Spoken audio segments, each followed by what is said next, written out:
We're also streaming the event live on Facebook. Would you please stand and remove your head covering as the City of Conroe Police Department Honor Guard is introducing to you our chairman, retired United States Marine Corps Corporal Jimmy C. Edwards III, chairman of the Montgomery County Veterans Memorial Commission. Judge.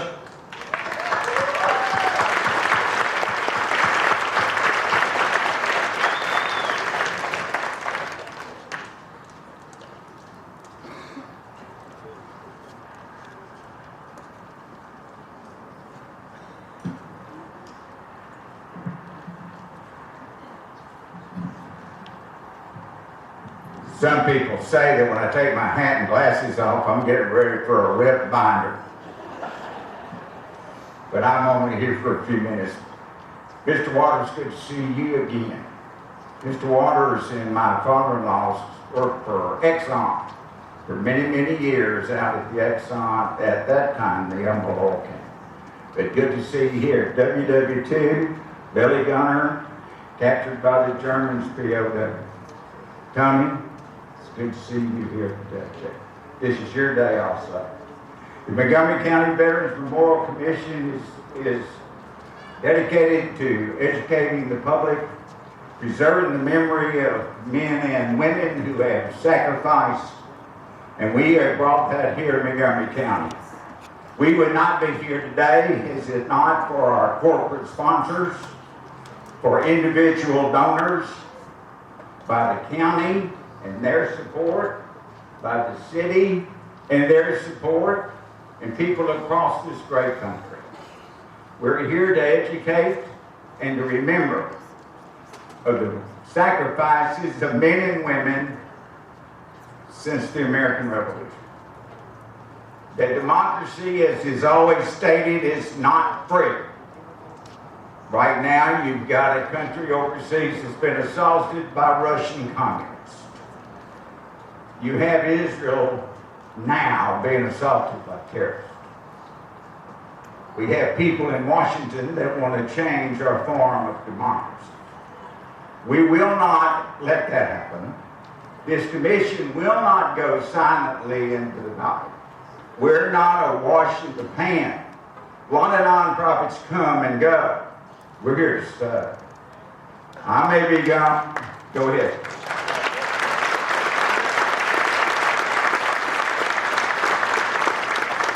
But we can't be here without you. It takes money. It takes people to care and for us to build.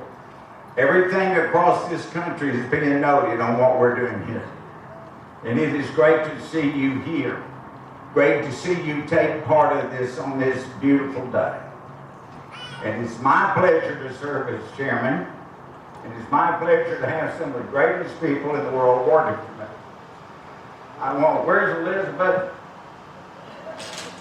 Come around. Trish, Brandy, these three staff people put this together, and you owe them a round of applause.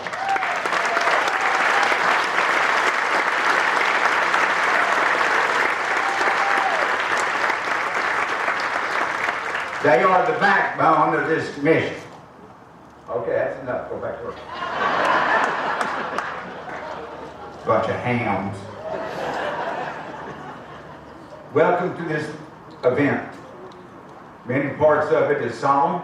Many parts of it, we're paying tribute to those that have fallen.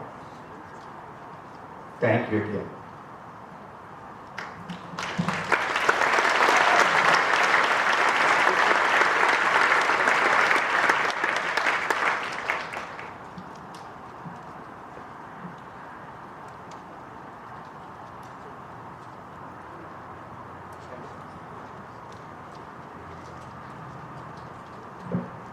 Thank you, Judge.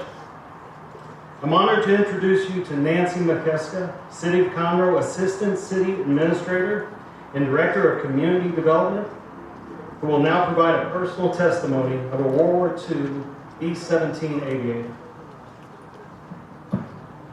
Thank you so much, Thomas. I appreciate that. When Judge Jimmy asked me to talk today, I wasn't sure that I was maybe the most qualified. But I know that my daddy would want me to tell his story.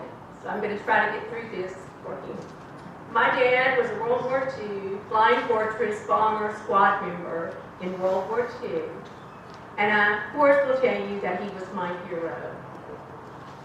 When I thought about what I wanted to say today, I thought, should I talk about the mighty Flying Fortress, or should I talk about the men that became a part of her history? And I decided that I couldn't talk about one without the other, because they are one in the same.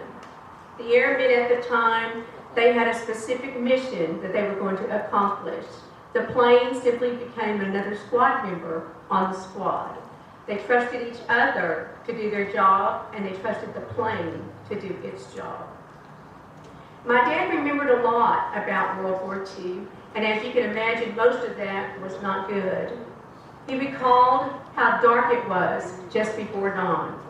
They arose at 0400, breakfast was at 0500, and the daily briefing went on at 0600.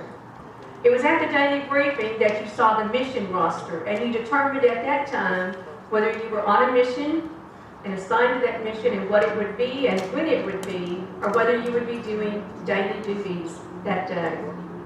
Whether you were going about your day and your duties, or whether you were getting ready for your mission, it was done in complete darkness. They were under a blackout, of course. My dad said it was so dark you couldn't see the hand before your face. He said that it made him seem like a very small part of a vast something that was much bigger than he was. He also recalled the extreme noise and sound that the B-17 made when it came to life. I can only imagine what it must have sounded like for multiple engines to roar into life at one time. My dad also said there was very little good about the Flying Fortress. They were long missions, 10 hours or more, under brutal conditions. It was bone-chilling cold, whether or not it was a good day or not. In the atmosphere, the temperatures were freezing. You were shivering, and your hands and fingers were stiff from the cold. There was no heat. It was loud. The engine roared the entire time. My dad said he still heard that roar from the day he left there. It was incredibly discomfortable conditions inside the plane. Although the Fortress has a wider belly, there were 10 men inside. My dad said that the right and left gunner were really standing back to back. It was a rough ride. Men got sick. Men were afraid. They were all afraid. But none of that mattered. No one complained. They had a mission to accomplish. And that mission was all that was what was important. But with all that was bad about the Flying Fortress, the most important thing, she did extremely well. She brought home a lot of our young men, more than any other plane. And my dad, of course, was one of those. The Flying Fortress to this day has a legacy of doing so. My dad recalled on one mission when they landed, 17 holes were in the plane. They saw planes land, missing a piece of the wing, missing a piece of the tail, landing gear knocked down. My dad even witnessed a crash landing that the plane did not survive, but the occupants did. The Flying Fortress continued its legacy at that time, and it truly did become the fortress of their safety. My dad was extremely proud of the fact that a Flying Fortress had come out to Conroe, Texas. We went out and visited her many times, and he said that it was a small bit of his history, and he could feel that as he stood next to the plane. It was a small bit of America's greatest history. The Flying Fortress to him stood for America's strength, determination, courage, bravery, and a spirit that could not be defeated. Today, the Flying Fortress will continue on its legacy with this monument we're going to unveil today.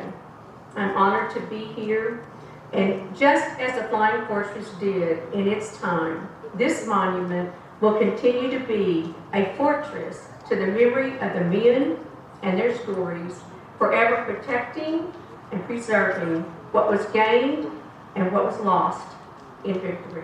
Thank you so much.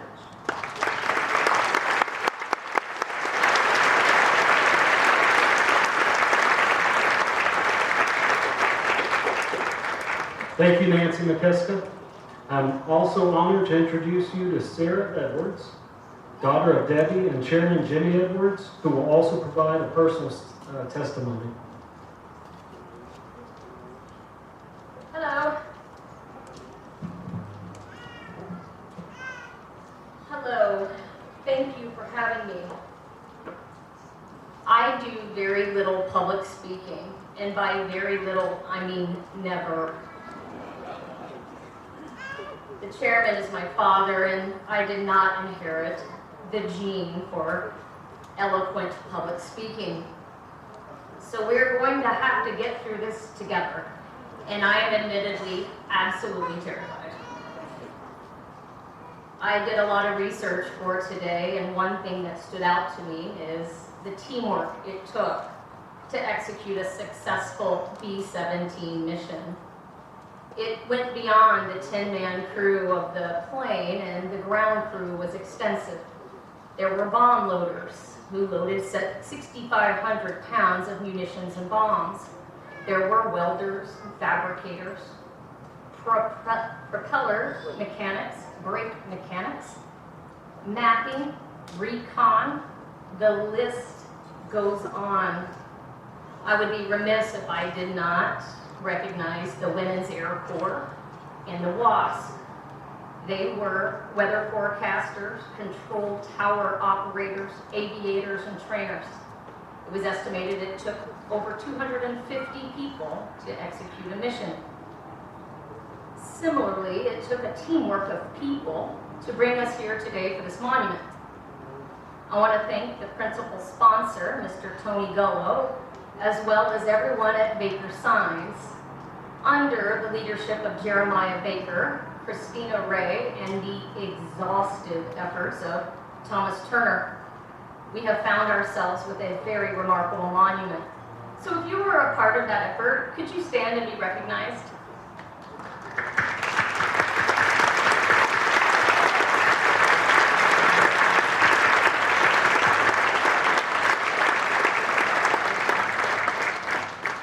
Okay, I really want to talk about this aircraft and give me strength because I'm doing it in front of every expert in the state. The B-17 was manufactured and designed by Boeing. Boeing got the contract when they won a design contest offered by the Air Corps.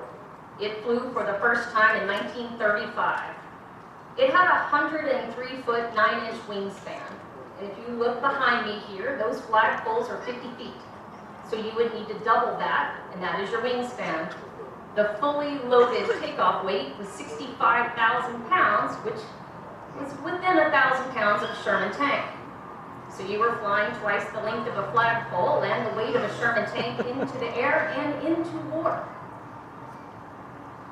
The B-17 was certainly not built for comfort. As Ms. McCaska pointed out, it was very cold. The temperatures ranged between -30 and -50, and it was not pressurized. And this is exemplified in the fact that the B-17 servicemen have more Medal of Honor awards than any other aircraft. The B-17 was durable. The American airmen loved it. It could take a beating and often bring you home. An airman was interviewed and he stated he saw over 100 flagpoles in a B-17 and she was repaired and put back into service.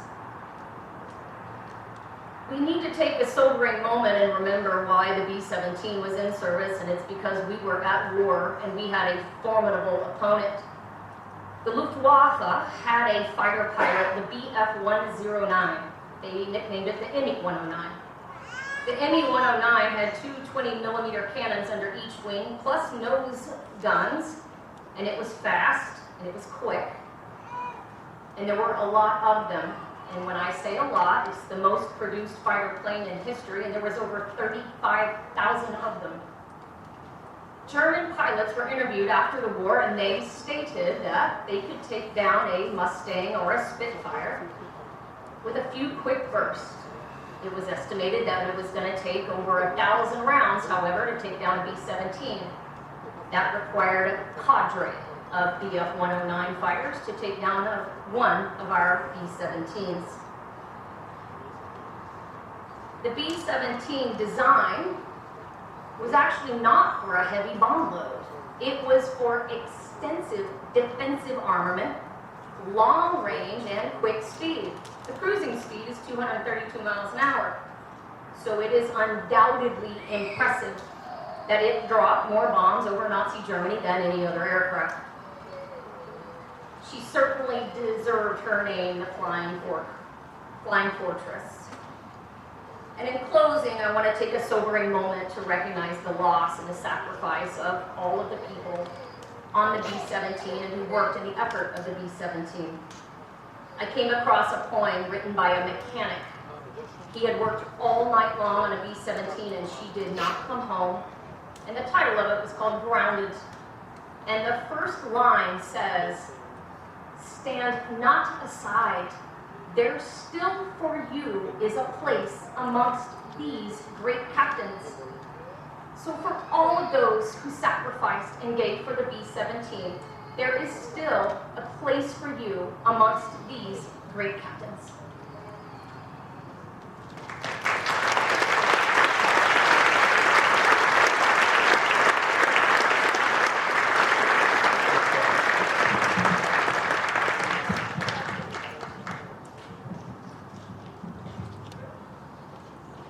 Thank you, Sarah, so much for those heartfelt remarks.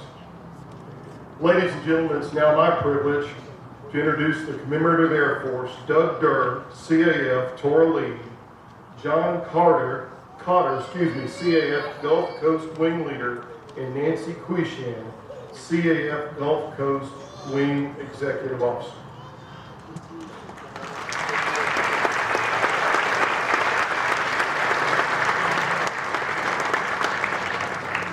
Thank you very much. I'm Doug Durr. I'm here to talk a little bit about Greg Butane. Greg was flying P-63 in Dallas. He was a long-time tour member, long-time tour pilot. He was a key member of our organization. He was our operations officer, our executive officer. In his spare time, we do 10, 12, 14 air shows all around the country every year. When he wasn't doing that, he was flying the red-nosed Mustang from CAF out of Atlanta. And he wasn't doing that, he was flying a P-40 out of Florida. And if he wasn't doing that, he was helping Tom Ball with the Mustang right here in Conroe. And he was solely responsible for the P-63. And he was a senior captain for United on the 777 flying to the far corners of the world. And he insisted that was a full-time job. This is a busy guy. And in the middle of his busy world, the very center where every adventure started and every adventure ended, is his wife Lori. She's here today. He's got 2 daughters that live up in the Seattle area. They're down this weekend as well, and they got kids. And Greg was pretty impressed with this grandkid idea. He thought that was pretty cool. And in fact, he had plans for those kids that, I will tell you, will not make the standards of the ladies' home journey. A separate and totally unrelated note, you know, you can find plans for a flamethrower on the web. I'm just saying. And for Lori, that was all a prayer. I didn't do that. As you might imagine, it takes an organization years to work through the loss of a cornerstone. Greg's a good friend, and it'll take me a whole lot longer. Thank you.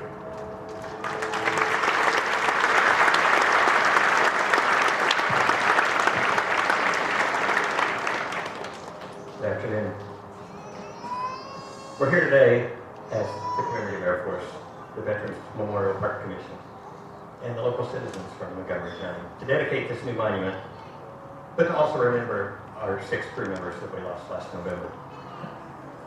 What they had in common was their outsized contribution to the Commemorative Air Force. All 6 bringing great influence, inspiration, and impact.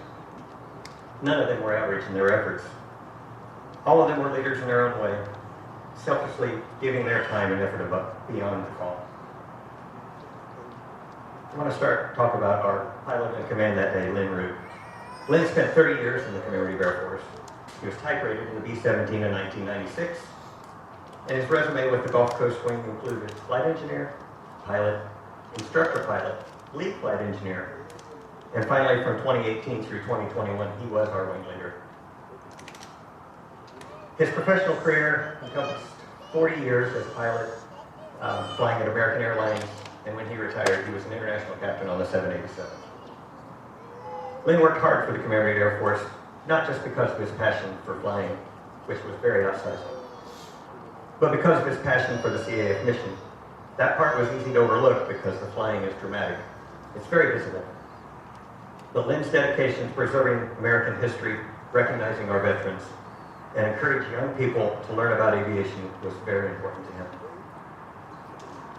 So when we were operating Texas Raiders, it didn't matter how late we were running on the schedule. If you were a passenger and Lynn was your pilot, he was going to share a story with you. And that story was a gentleman and his World War II father came out to visit us one afternoon. And the next day, that gentleman, the World War II veteran's son, came back to Lynn with tears in his eyes and says, because of what you shared with us yesterday, my dad was finally able to tell me of his experiences during World War II. So for all those 30 years at American and in the CAF, one of Lynn's best friends was his Wings Over Dallas co-pilot that day, Terry Barker. Indeed, as one of the pilots that Lynn recruited into the CAF, Terry brought not only commercial airline background, but military experience in Army aviation, plus proficiency with warbirds as the maintenance officer of the aircraft known as the flagship Detroit, the DC-3, owned by American Airlines. He was also building a T-6 fighter in his own hangar at home. Terry brought great skills and capabilities to what was a sizable team of maintainers, all volunteers, who kept all three of our aircraft up and running, and he had high standards for the aircraft he supported. Terry stood out for maximum personal effort and was often heard to say that a troublesome aircraft was not going to defeat me. There was no getting in when Terry was on the job. Terry had a volunteer's heart. And from the U.S. Army to serving his community as a city councilman to his support for the American Airlines Foundation, Terry's calling may have been aviation, but he had a heart for service. One of Terry's most trusted colleagues on the B-17 Flying Fortress was flight engineer Kurt Rowe.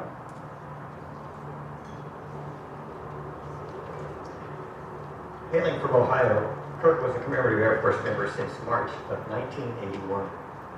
He originally joined up after visiting and meeting Texas Raiders at an air show with his father in Harlingen, Texas. He was also active at home in Ohio, carrying the rank of major in the Civil Air Patrol. He mentored CAP cadets for years, often taking them flying himself. There wasn't a square inch of Texas Raiders that didn't carry Kurt's fingerprints. A talented mechanic, there was no maintenance issue that he couldn't help solve. With an understanding of aircraft born of years of experience both in maintaining and as a private pilot himself, Kurt was the go-to phone call when the bomber was misbehaving. Kurt had the most old stories to tell, the most veterans to recall, the most memories of the old days. He stood for commitment and for history of the aircraft, of the CAF, and of our country, as did his fellow crew member, Kevin Michaels. Kevin Michaels, call sign K5, joined the CAF in November of 2012, shortly after his first public flight on the bomber. When pilot Lynn Root met Kevin that day, Kevin was so very enthusiastic about his flight that Lynn told him, you should join the CF. You should come and work with us. And Kevin said, you can do that? The rest was history. As Kevin dove in, he learned first to support the aircraft on tour, then as the role of loadmaster, and finally took the position on the staff as historian. As historian, Kevin codified the fragmented history of Texas Raiders into a comprehensive story that had been at risk of being lost. He made a huge contribution to the unit, working hard to reconstruct the history of our aircraft in the CAF, and he documented for the first time the complete chronology of Texas Raiders' multiple restorations and paint schemes. For K5, the CAF offered a purpose, and he stood for the premise, the heart and soul of the volunteer organization, that we get more than we give.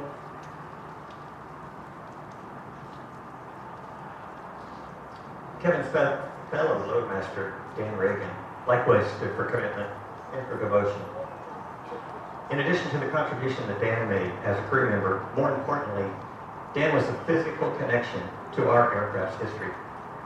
Dan crewed on what was then the future Texas Raiders as a young radio man in the 1950s. Yes, on that very airplane. 5 years ago, after he and his wife, June, relocated to Dallas, he reconnected with us.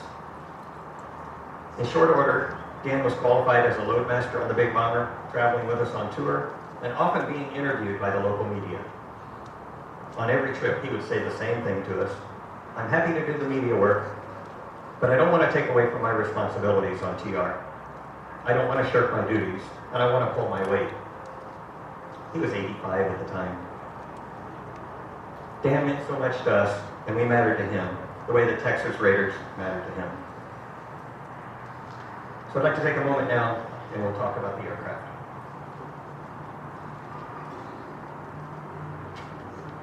Just a little about the P-63. It was an outgrowth of the P-39, so we're talking single engine, low wing, tri-cycle gear fighter. The odd thing that makes it different is the engine was behind the pilot, the drive shaft running up below your feet, and this mammoth cannon up front. We sent a lot of them to Russia in World War II because, one, the Russians were desperate and they would take anything a pointed stick. But that big cannon raised mortal hell with enemy tanks. It was very effective in the air-to-air role, and the next performance upgrade was the P-63. This P-63 was the only one of its kind. It was an F model Foxtrot. Had a different wing section, swoopier tail, taller tail. It's fast enough the airplane actually raced at Reno back when you could afford avgas. And Craig and Mark Allen rebuilt this airplane from a ground incident some years ago. They did a fabulous job. It looked like it rolled off the showroom floor. Neat airplane to see.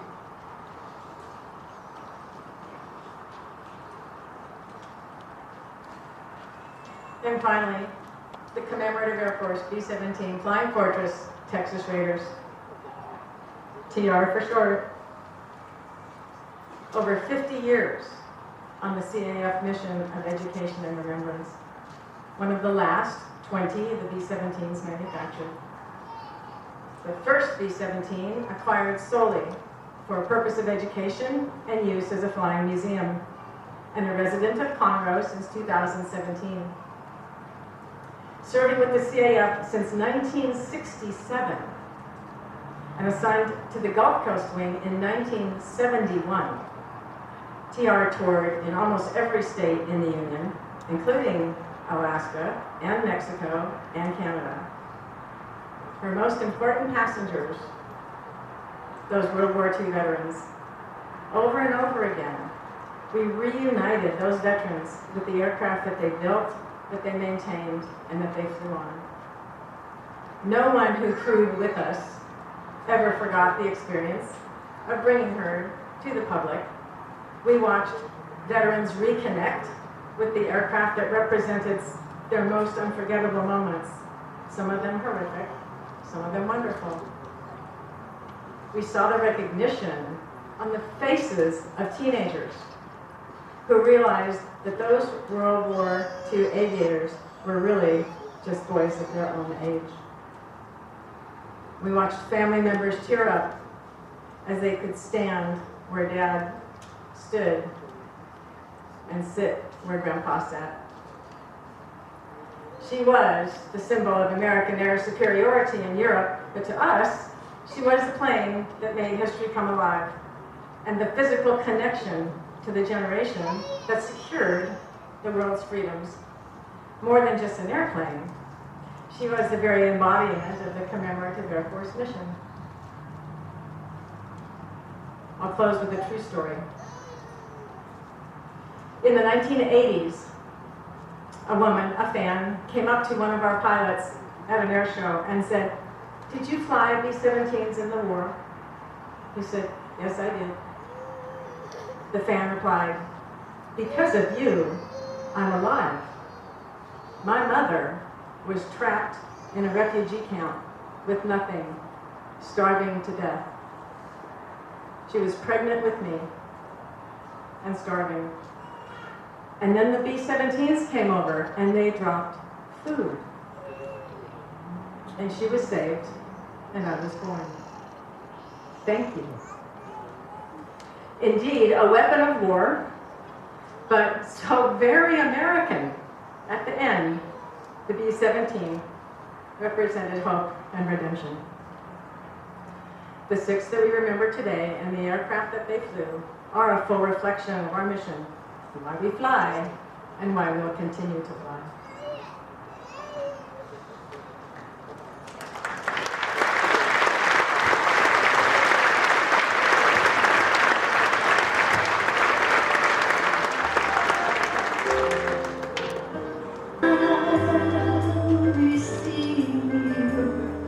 In all the old familiar places that this heart of mine embraces all day through.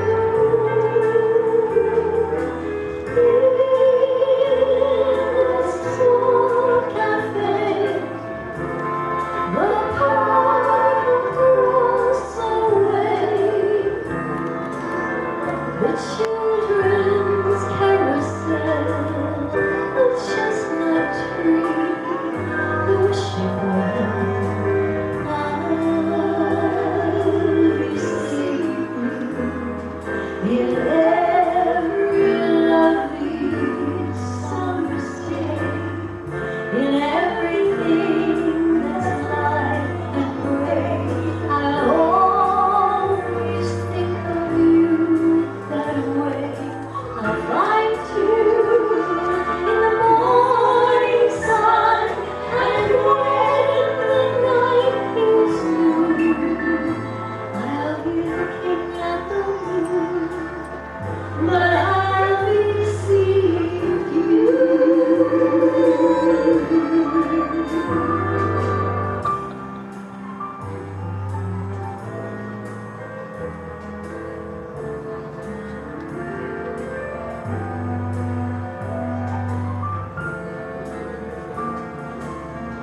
We're so very thankful for the sacrifices made. Find you in the morning sun, and when the night is through, I'll be looking at the moon, but I'll receive you.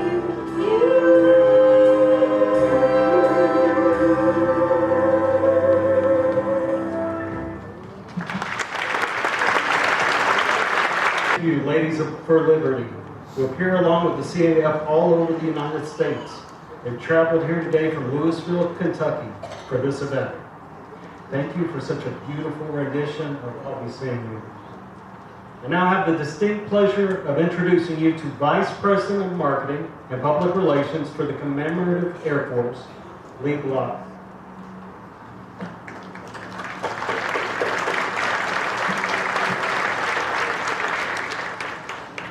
So if you read the program, I should say, my name's Leah Block. I'm not Hank Coates, and I'm not the president.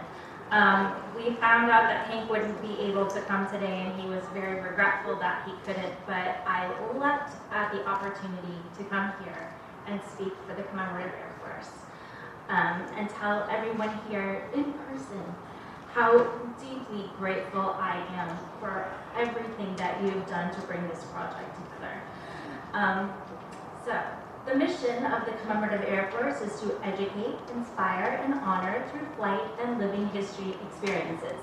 Normally, when I give this talk, I follow it up with explaining why that mission is so important and why we must all do our best to remember the greatest generation. In this company, I do not need to say that at all. I believe everybody understands the importance of that. I've actually worked for the Commemorative Air Force for over 15 years. And part of that is because shortly after I was hired and I was working in a building next to a hangar which housed a B-29 Super Fortress. I'm telling an honest story, it was not a B-17, it was a B-29 Super Fortress. A woman came right before we were closing and she said, I'm just passing through, I know you're about to close, but I heard there's a B-29 Super Fortress here and I'd really like to see it. I thought, okay, that's fine, let's go.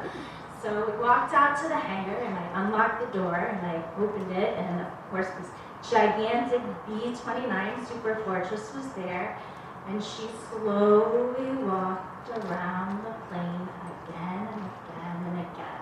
And I stood there with my purse at hand, patiently waiting for her to see the B-29. She stood at the tail of the B-29 and stared into it for what seemed like a very, very long time. Finally, she came back around to where I was and she said, you know, my father was killed in World War II. I was just a baby, and the only thing I know about him is he was a tail gunner in the B-29. I've honestly never felt so connected to him than I do right now. Thank you so much for that opportunity. And I thought, wow, that's the mission. That's what we do. This park here today is a space where families can come and learn about and connect to relatives they probably did not know, they never met. It's a space where they can remember and reconnect to those people. Additionally, for our members, we can come here and remember our friends who passed away in November. We come here and we can reconnect with Craig, Len, Terry, Dan, Kevin, and Kurt. And I just want to say on behalf of the Commemorative Air Force, thank you so much for that opportunity.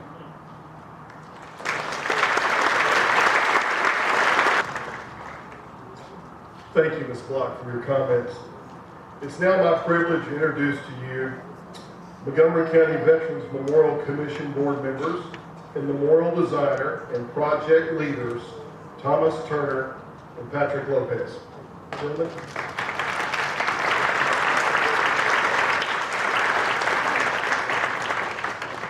Again, we really appreciate all of you attending today.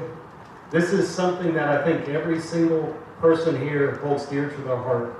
The Texas Raiders, the pilots, and what this park means to the community.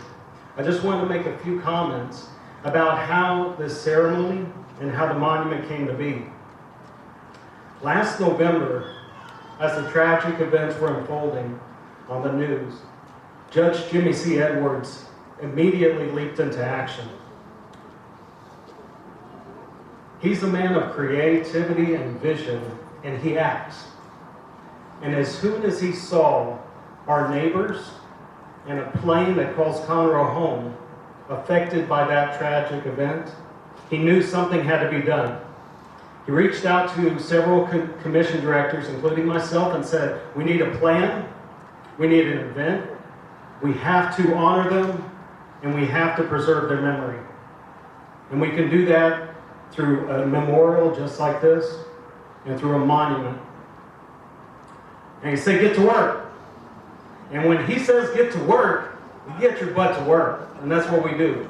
We were on it. We're trying to develop a concept that could embrace the spirit of the Texas Raiders and the pilots that flew.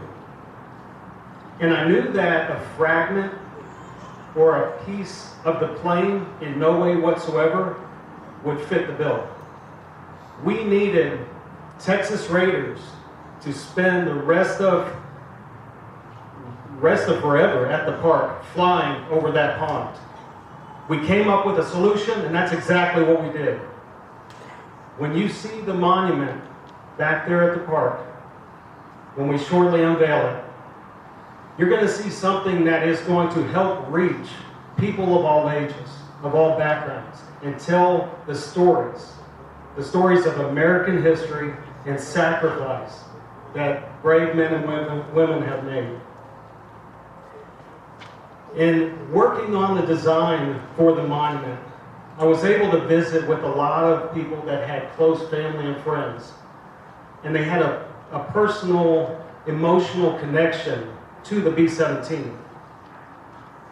I learned that every single story was so unique. It told a different tale that really encompassed what America is and what it's fought for against tyranny. One of those people that I spoke to that had a close connection, retired Navy SEAL Patrick Lopez, really hit home why this was so important and why we had to do something unique and amazing.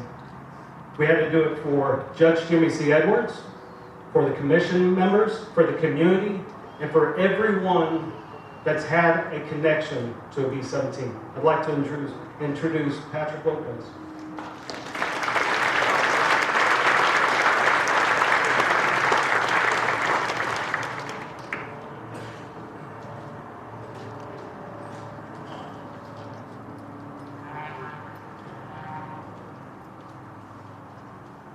Hello and good afternoon. Thank you for that very nice description and introduction, Thomas. Thank you everybody for being here today. Thank you to all of those who took part with this wonderful dedication. This is a great team effort. Thank you so much. And may I extend my condolences to the families and to the commemorative Air Force for such a tragic loss.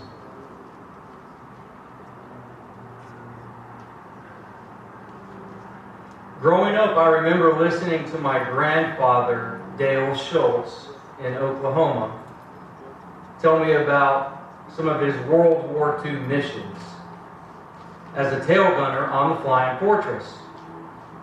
On one mission, his aircraft was shot to the point where he had to bail out. He and another crew member ended up in a Yugoslavian river. Fortunately, a friendly Yugoslavian family took him in and turned him over to the United States.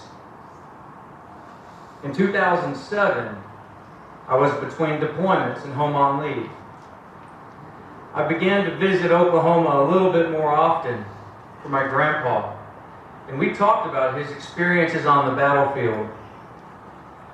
I noticed many similarities between our experiences, even though they were nearly 70 years apart.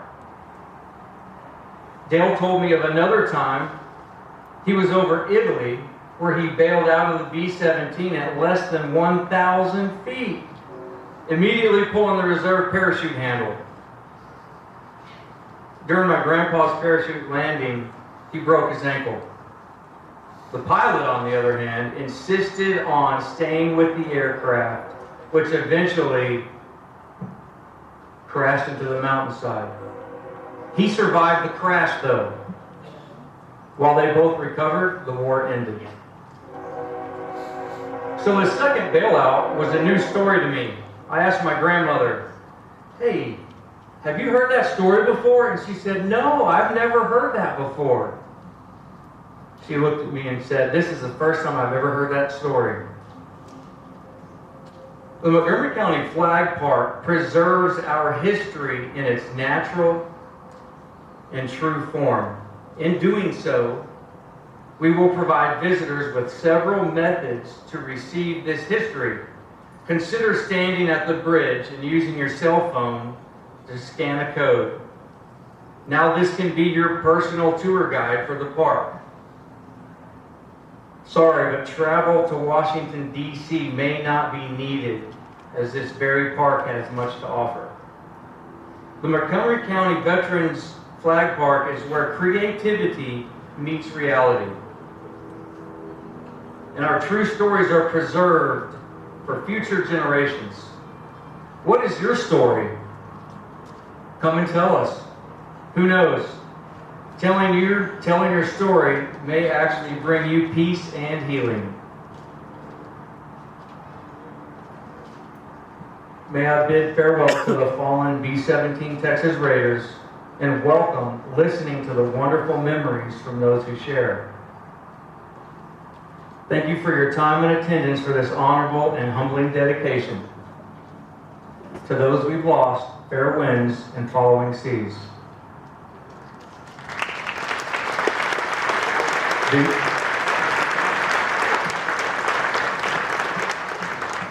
Thank you, gentlemen, for those comments. If you'll remain up here with me, we've got a very special presentation ahead of us now.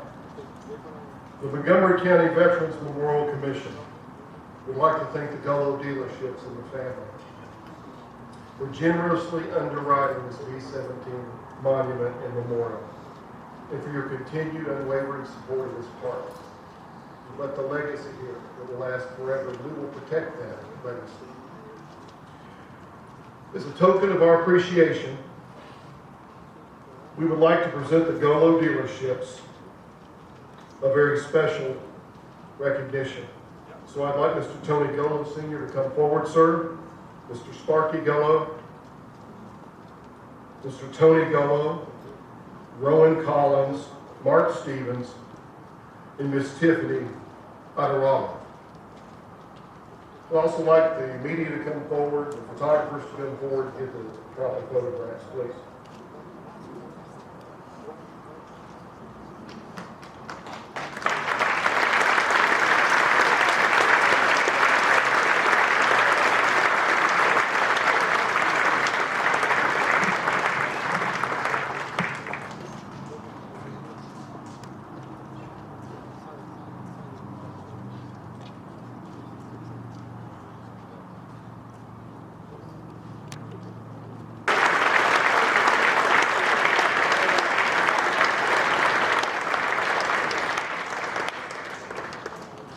Thank you again to the Gullo dealerships and Gullo family for all your support of this park.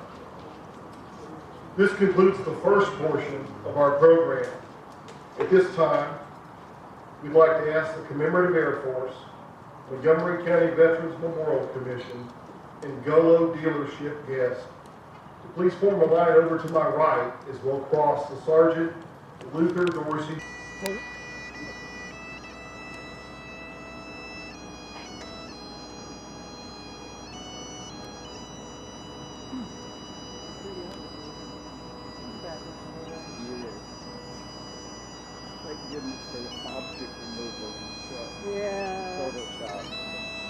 That's a big object. Doesn't matter if you need it.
That was lost last November 12th. In just a few moments, we will unveil the monument itself. But once again, if we could please make your one side or the other of the sidewalk and let the people behind you come down the sidewalk as well. We're asking Gulf Coast Wing members, Gullo family, other VIPs, including the family of the members lost, to please come closer to the monument. Everyone else, please make a left as you're going across the bridge.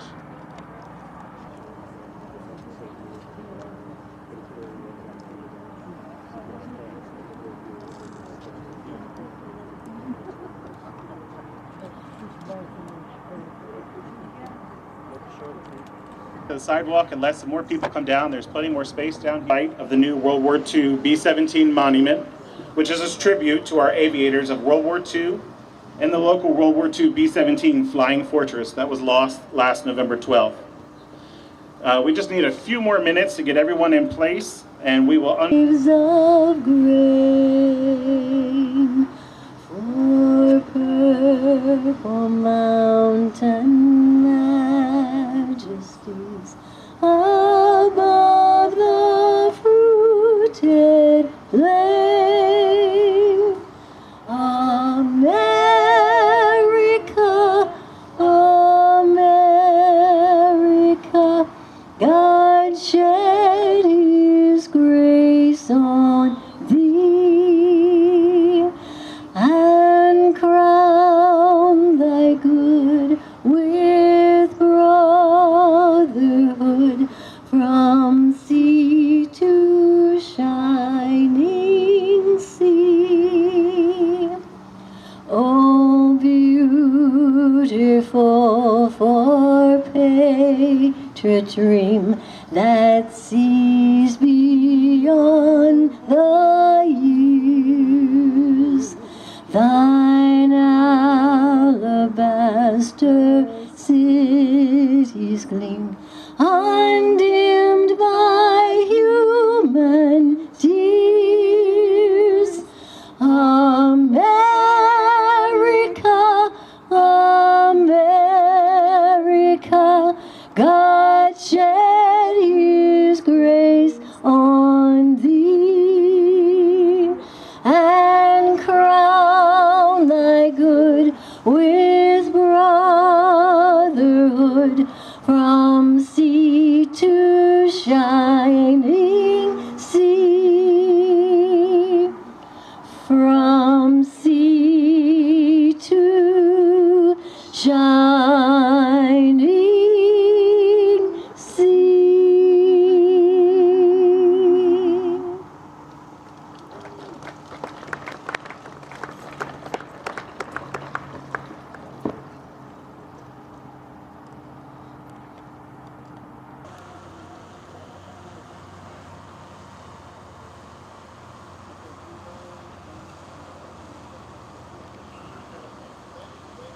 All right, now I'd like to introduce Mr. Thomas Turner, who'd like to talk. Names.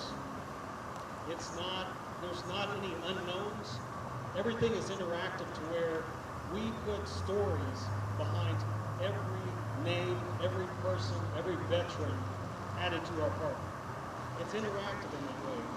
And by doing so, not only do we share a count of names, but we share the unique, special stories behind each of those names. And day by day, we add more and more bios to the line, to the war monument, and to this new monument that we're adding today. So the monument that we're unveiling is extremely special for several reasons. One in particular is mounted to the top of it, we have a 1/8 scale exact replica of the B-17 Texas Raiders. So as you see it, looking over the pond, you can almost imagine those engines running and the Texas Raiders banking west, ready to make its way further west. In addition to that, it's got screens on it that help show and illustrate the story of the B-17 during World War II, the Texas Raiders and its great story, and the pilots that piloted the Texas Raider that was lost, as well as the P-63. In addition to that, there's a QR code on the monument to where you can scan that with your phone or tablet, and you can receive even more information, videos, photos, biographies, stories. It's a collection of history that will only continue to grow after today. What we want to do is we don't want people to come to the park to have a nice walk and see a few shiny monuments. We want them to learn about our history. We want them to understand what a lot of these individuals, these veterans, and active duty on the line have gone through or continue to go through. We want to engage them and immerse them in what it is to serve the U.S. and protect freedom across the world. And that's why these monuments are so special, and that's why Judge Jimmy C. Edwards' vision for this park was so critical to our nation at this time. So that's what we're here to do. We're here to show you what we've created to honor the Texas Rangers, the B-17 history, and also the history of all of the aircraft that participated in our world wars. And I hope that you come back and you bring family and you bring friends and you share with them what they've done here that is so special. Thomas, thank you so much. We're going to have one more song. The aircraft are now airborne. A Yankee Doodle do die. A real life nephew of my Uncle Sam, born on the 4th of July. I've got a Yankee Doodle sweetheart. He's my Yankee Doodle joy. Yankee Doodle came to London just to ride the pony. Yankee Doodle boy.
Now, ladies and gentlemen, the moment we have all been waiting for. Welcome to the unveiling of the World War II B-17 monument. In a moment, we will reveal the monument. The reveal will be followed by the flyover performed by the Commemorative Air Force, which will then be followed by the playing of taps. We ask that you take your places now and remain standing for the flyover and the playing of taps, which will be performed in the classic echo fashion by father and daughter, Corey Stroud and Liberty Stroud of Conroe. Here with us today to reveal the monument are retired Montgomery County Judge and Montgomery County Veterans Memorial Park Chairman, Jimmy Edwards. And our presenting sponsor, Mr. Tony Gullo Sr. of Gullo Dealerships. We thank you, the Gullo family, once again for their great generosity and support of the county and our veterans.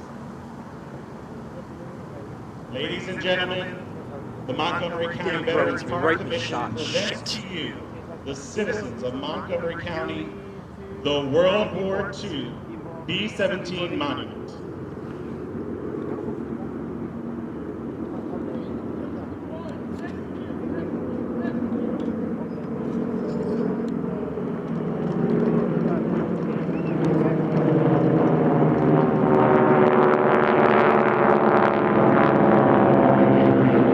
Ladies and gentlemen, in a few moments you will see approaching 60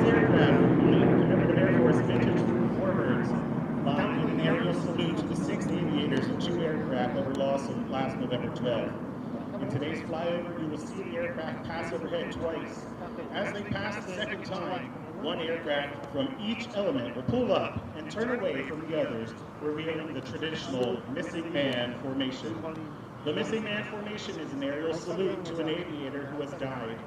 The two aircraft will fly west together toward the setting sun, visually recreating a traditional salute to the ones who have left us and gone west. The first element consists of 4 local warbirds, including 2 Gulf Coast Wing aircraft that reside here in Conroe. Paying tribute to the crew members we lost: Len Root, Terry Barker, Kurt Rowe, Dan Reagan, Kevin Michaels, and Craig Hutane. The second element of the 2 aircraft salutes the 2 aircraft we lost: the CAF B-17 Flying Fortress Texas Raiders and the CAF P-63 King Cobra. The flyover team today is comprised of members of the Commemorative Air Force, and we're honored to perform the flyover for today's ceremony. The flyover we're seeing is the culmination of thousands of hours of preparation and training. Flying lead today from Houston, Texas is John Bixby. Flying number 2 wingman from Needville, Texas is Jim Ryan. Flying number 3 from Kingwood, Texas is Dave Gugamos. And flying number 4 from Houston, Texas is Richard Zato. The second element, composed of aircraft from the CAF Tora Squadron, includes Ron Wright from Huntsville, Texas, and his wingman from Palestine, Texas, Chris Walker. Your ground controllers today are John Cotter and Sam Bolger from Houston, Texas. Today, we are honored to represent our friends and the magnificent machines that were lost November 12, 2022. Blue skies and tailwinds.